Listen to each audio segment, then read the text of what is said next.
Yo, salut Mugi, voilà, c'est Chapeau de paille, j'espère que vous allez bien. On se retrouve aujourd'hui pour la review du chapitre 659 de Bleach.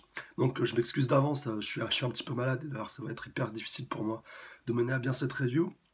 Je m'excuse un petit peu, mais compte tenu des événements qui se passent dans ce chapitre, et puis même par rapport à One Piece, par rapport à la suite, je pense que c'était quand même important de faire cette review. Donc excusez-moi d'avance pour la qualité de ma voix, mais sachez que c'est un véritable effort que je fais et que j'aurais très bien pu ne pas faire cette review. Donc voilà, je vous remercie s'il vous plaît d'être indulgent par rapport à tout ça. Alors, on démarre directement avec Itsugaya qui était en train de combattre le général Valkyrie. Il avait engagé le combat face à lui, mais vous allez vous en rendre compte rapidement. Ça va pas être le point, si vous voulez, essentiel et majeur de ce chapitre-là, vu que ça va être plutôt réparti en plusieurs points différents. Il y a d'abord le début de ce combat avec l'activation directe du Bankai de Itsugaya, chose qui m'a assez surpris quand même, que de voir qu'il l'active directement dans le combat. Il sait qu'il a affaire à un gros client, un gros lascar. Il l'active directement. Et donc c'est une version évoluée de son Bankai, comme certains me l'avaient fait souligner dans ce chapitre précédent, qui pendant 2 ans qui s'est entraîné et qui s'est entraîné pardon, à améliorer son Bankai. Et donc maintenant il est vraiment surpuissant. Et il arrive carrément à bloquer le général Valkyrie. Enfin, on voit qu'il gèle toute la partie supérieure de son corps en fait, à partir de son torse, donc jusqu'à la tête. On voit qu'il le gèle littéralement en un seul coup. Et donc, il est vraiment le nouvel espoir par rapport à tous ceux donc, qui étaient tombés précédemment face à Valkyrie. Et c'est lui qui va engager vraiment le combat de manière majeure. Il va vraiment faire un contre un. Enfin, pour l'instant, il n'y a pas d'alliés qui se sont manifestés pour pouvoir l'aider, même si je pense que ça va évoluer par la suite. Ensuite, on enchaîne avec un nouveau flashback. Donc au début, je me demandais qui c'est qui était concerné par ce flashback. Et je l'ai reconnu qu'un petit peu après. Donc c'est Ichida qui est concerné par ce flashback. Enfin, c'est vu qu'on va avoir un flashback dans le flashback, mais Ichida va vraiment être centré dans ce chapitre, va vraiment être élément majeur. Et c'est pour ça aussi que je l'ai mis en vignette de cette vidéo. Et Ichida, donc, on apprend un petit peu plus par rapport à son passé, par rapport à son père, donc qu'on le connaît, qui est quand même assez froid et assez dur. On le voit qui est en train de mener des expériences sur le corps de sa mère, donc après, comme Ichida, un peu comme Ichigo a perdu sa mère très jeune. Et le père d'Ichida, le père d'Olio, pardon, en l'occurrence, était en train de mener des expériences, donc il est en train de littéralement disséquer le corps de sa femme. Et on apprend un peu plus tard, via un autre flashback un peu plus récent, lorsque Ichida et Ichigo s'étaient retrouvés donc, sur le toit de l'école pour un petit peu parler. Ichigo était un peu surpris que Ichida avait choisi le même bahut que lui. Il pensait qu'il aurait voulu faire des études un peu plus élevées, être dans un lycée un peu plus huppé, si vous voulez.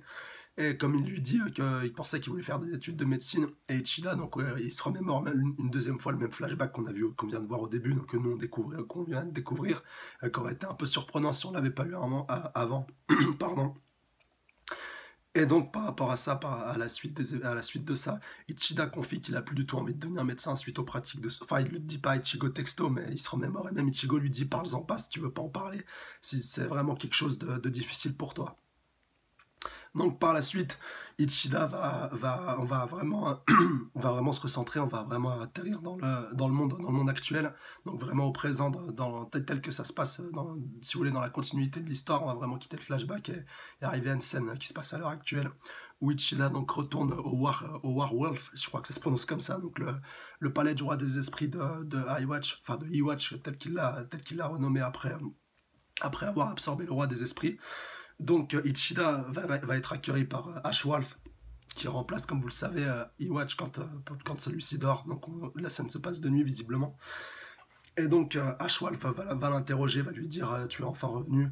Et il va émettre pas mal de doutes par rapport à lui, vu qu'il dit que maintenant, quand ses pouvoirs, si vous voulez, s'intervertissent avec ceux d'Iwatch pendant la nuit, en gros, qu'il le remplace. Et il lui dit qu'il émet pas mal d'inquiétudes suite au pouvoir qui lui permet de voir l'avenir, qu'il a pas mal d'inquiétudes par rapport aux événements qui vont arriver. Et Chida, il se vend un petit peu, on se rend compte un petit peu après que Ashwolf a prêché le faux pour savoir le vrai. Et Chida bafouille et gaffe un petit peu en lui disant: est-ce que tu as peur que je vous trahisse, que je me retourne contre vous, que je mette un plan, si vous voulez, pour éradiquer les Kinshi? Ce à quoi Ashwolf va lui répondre: mais à aucun moment en fait j'ai parlé de trahison, le fait que tu te retournes contre nous, en fait c'est toi qui t'es toi-même un petit peu vendu. Et ce coup-ci, Ashwolf qui est totalement, si vous voulez, convaincu de la prochaine et de la évidente trahison de Ichida, va dégainer son sabre et va lui... Enfin, en fait, avant qu'il dégaine son sabre, il va ressortir, si vous voulez, deux, trois sortes de petites pellicules blanches en forme de carré. Et en fait, on apprend que qu'elles sont constituées de la même matière que le gant, si vous voulez, le gant de puissance, le gant de Kinshi que possédait Ichida, si vous voulez, au tout début de Bleach, lorsqu'il a affronté là, pour la première fois Ichigo. C'était même ça qui nous avait permis de distinguer un peu les Kinshi des Shinigami. Enfin, je sais plus qui c'est qui avait dit ça exactement, mais qu'en gros, les Shinigami purifiaient les holos, tandis que les Kinshi les éradiquaient. Et que visiblement, cette arme-là, plus donc la nouvelle forme que Ichida leur a un petit peu donnée avec ses formes un petit peu de carré, ont aussi la possibilité de détruire, mais pas seulement les holos, et que donc il a laissé visiblement à Schwalf le suspect d'utiliser cette arme pour pouvoir détruire les Kinshi, pour pouvoir trahir le Vandenreich, si vous voulez, de manière générale, et comme quoi il serait toujours un peu un allié des Shinigami à plus ou moins grande échelle. Et donc, par rapport à tout ça, il va émettre vraiment pas mal de doutes. Ichida va se défendre, lui dire mais non, t'es complètement en train d'affabuler. Et justement, par rapport à ça, ça m'a fait un peu écho par rapport à Ashwolf qui était pas mal jaloux de Ichida lorsque Iwatch l'a choisi pour être, si vous voulez, un peu son successeur lorsqu'il mourra, lorsqu'il sera amené à mourir, pour qu'il devienne, si vous voulez, l'héritier, lorsqu'il l'a nommé vraiment en tant qu'héritier du Vandenreich, en tant que son héritier légitime, et que donc tout ce qui lui appartenait allait lui revenir lorsque Iwatch trépasserait.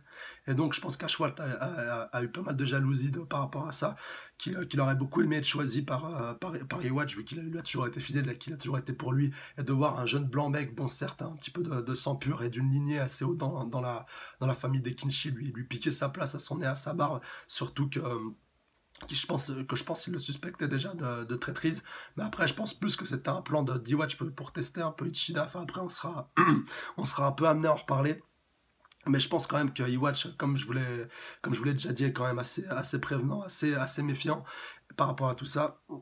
Et je pense quand même que c'était un plan pour pouvoir tester Ichida, pour pouvoir tester un peu sa loyauté. Mais Ashwolf n'avait pas été mis au courant de tout ça, et je pense que c'est pour ça qu'il le suspecte autant et qu'il le jalouse aussi autant de manière générale. Voilà. Et le chapitre va se terminer vraiment d'une manière vraiment complètement what the fuck qui m'a vraiment laissé sur le cul pour le coup. C'est avec l'arrivée vraiment inopinée d'Ichigo au moment en fait où Ashwolf dégainait son épée, enfin son arme de Kinshi pour pouvoir terrasser un peu Ichida et pour pouvoir engager le combat en fait directement. Peut-être pas le terrasser en un seul coup, mais pour éprouver si vous voulez un peu sa loyauté. On a Ichigo qui se pointe inopiné, enfin à l'improviste. Et donc on voit donc les retrouvailles, enfin les nouvelles retrouvailles, vu qu'ils étaient déjà retrouvés dans cet arc-là, dans cet arc de la guerre millénaire, depuis la défection, si vous voulez, d'Ichida des Shinigami, enfin de ses potes, si vous voulez, de manière générale, vu qu'il n'a jamais été vraiment un Shinigami. Et donc, ils se retrouvent vraiment l'un face à l'autre, donc avec Ichida qui déclare Ichigo, punaise, ou Kurosaki, je sais plus comment, je sais plus s'il l'appelait Ichigo ou Kurosaki, et donc on lui dit, punaise, franchement, tu pouvais pas arriver à un pire moment, toi, enfin, là, tu vas vraiment me mettre au pied du mur, et ça va être galère par rapport à tout ça. Et Ichigo, lui, qui est un petit peu surpris de tomber directement sur lui, vu qu'il a dû vraiment brûler les étapes pour arriver directement au palais du roi des esprits. Donc au nouveau palais du roi des esprits de Iwatch. Et donc le chapitre se termine là-dessus, sur cette confrontation qu'il va y avoir entre les deux. Et donc je pense que Ashwolf, enfin je suis pratiquement convaincu qu'Ashwolf va demander au prochain chapitre à Ichida vraiment pour confirmer, si vous voulez, sa loyauté, pour prouver qu'il n'est pas un traître, qu'il va devoir affronter Ichigo, que ce combat donc va être inévitable, mais qui va l'affronter avec pas mal de retenue, si vous voulez, qu'il va pas vouloir, il va pas avoir l'intention de le tuer dans ce combat-là, qui vont vraiment s'affronter tous deux vraiment sans vraiment la volonté de combattre, et qu'à un moment ou à un autre, voilà, Ichida va se retourner, va vraiment devoir révéler son plan, et donc on va avoir un 2 contre 1 face à Ashwolf, et peut-être Iwatch qui va se réveiller. Enfin, je pense. Je pense que ça se fera, mais peut-être pas directement dans le prochain chapitre, dans quelques chapitres qui vont vraiment simuler un combat pendant un certain temps, ou peut-être que Ichida va être vraiment contraint physiquement, si vous voulez, contre sa volonté. Après, voilà, il y a encore beaucoup de possibilités qui sont possibles, mais j'avais vraiment envie de voir ce combat de Ichida face à Ichigo. Et surtout, par rapport à tout ça, on voit que Kubo Sensei n'a vraiment pas peur d'accélérer vraiment le rythme de son manga. Là, il avait déjà 2 énormes combats qui étaient en cours. Là, il en rajoute encore un 3e sur la couche. Enfin, ça va être vraiment... Je pense qu'il va vraiment alterner entre ces trois-là. Que ça va pas mal traîner, du coup. Même si j'aurais préféré qu'il se consacre vraiment un combat l'un après l'autre, mais le fait vraiment qu'il va démarrer plusieurs combats en même temps, enfin, ça montre peut-être qu'il va accélérer un peu le rythme de son manga, et qu'il pense que Bleach a assez duré. Enfin, en tout cas, ça reste à voir. Mais laissez-moi vos avis par rapport à tout ça dans les commentaires. si vous espérez vraiment que le combat de Ichida face à Ichigo démarre au chapitre prochain, et surtout est-ce que vous pensez que Ichida va se donner à fond, ou est-ce qu'il est vraiment à traite, vraiment la vraie question, ou est-ce que est-ce qu'il est toujours vraiment lié au Vandenreich de manière générale, et qu'en fait il est vraiment convaincu, et qu'il est vraiment redevenu qu'il est vraiment un vrai allié d'Iwatch, et puis de Iwatch, pardon, et des Kinshi de manière générale. Voilà, laissez-moi vos avis par rapport à ça dans les commentaires. Je tiens aussi à vous préciser, d'ailleurs j'aurais dû le faire en début de cette vidéo, mais bon, c'est pas très grave, que demain sortira une vidéo théorie, donc qui sera plutôt consacrée sur Bleach. Bon, je vous dis pas le sujet, mais vous inquiétez pas, normalement ça devrait énormément vous intéresser. Et donc j'ai décidé aussi de faire évoluer le format des théories, et maintenant c'est vous qui aurez le pouvoir. Donc je vous demanderai juste, voilà, dans les commentaires de me donner, si vous voulez, un personnage, un lieu, ou ce que vous voulez, ou un objet qui a une importance capitale dans un manga, donc un élément sur lequel on n'a pas beaucoup de données, donc sur un manga que je traite en review, donc ça peut être Bleach, ça peut être n'importe quel autre manga. Donc vous mettez en une seule phrase à peu près sur quoi vous aimeriez que je fasse une théorie. Et si votre commentaire a le plus de likes, je l'adapterai en théorie, et la vidéo sortira normalement la semaine prochaine. Donc voilà. La théorie que j'aurai adaptée suite à vos propositions, elle sortira, voilà, normalement la semaine prochaine, et ce sera la théorie 5. Donc soyez au rendez-vous pour cette théorie sur Bleach. Enfin, vous êtes encore plus concernés, je ferai un peu d'annonce pour les autres reviews qui arriveront.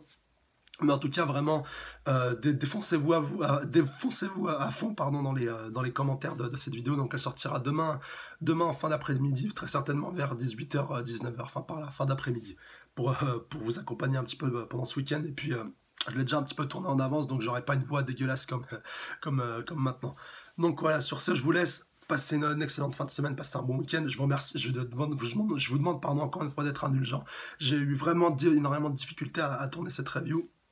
J'espère malgré tout qu'elle vous a plu. Sur ce, je vous laisse passer un bon week-end. Salut à tous. Sayonara.